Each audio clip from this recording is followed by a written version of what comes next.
Bigarren entzungaia. Bigarren entzungaia Amets Arzallus bertsolariari irratian egindako elkarrizketa da. Bi aldiz entzunen duzue. Eta zuek bitartean aukeratu erantzun egokiak.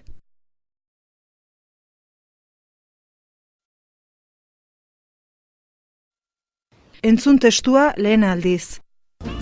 Amets Arzallus, kaixo, egunon. Bai, egunon. Kezkak etxean utzita ateratze altzara, kalera?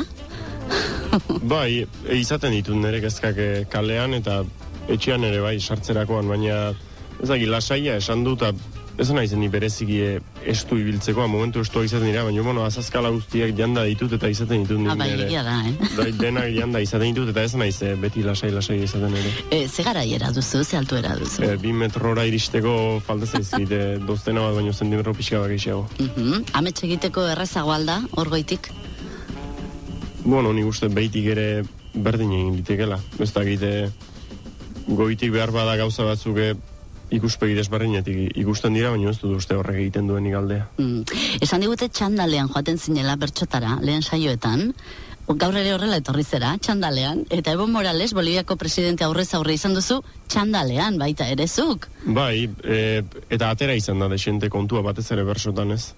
Orain, behar bada pentsatuko dutenik ez daukadala bakerorik etxeko armairuan, baina ez dut esango asko ditudani, baina bai baditut, eta egia esan bersotan batzutan izaten etxendarean, baina bakerotan ere bai gero eta gehiagotan ze konturatu nintzen oso erresia zela bestei izpide ematea eta bestei adarra jotzeko bidea ustea eta hori pixka moztu beharra neukala. Aizu den txandalarena modan jarriko duzu, Evo Moralesek agian bere 3 koloredun jertxearekin egin zuen bezala, ez? Bai, baina kontatzen hasitak kasualidade bat izan zen, ze azkenean elkarrizketa hori izan zen justu aurretik kartzela barruan izan ginen, erreportai bat egiten, eta deiaren zai geunden beraiek esateko noiz joan ara. Eta orduan izan zen justu kartzelatik atera, eta momentuan bertan deitu zuten eta segidan joateko, eta orduan ni bat txandarrean nengoen eta ez zigun astirik eman hotelera joan eta aldatzeko, eta ez dakit joan eta aldatuko nintzateken denbora eman izan balidate, baino ez zidaten denborik eman.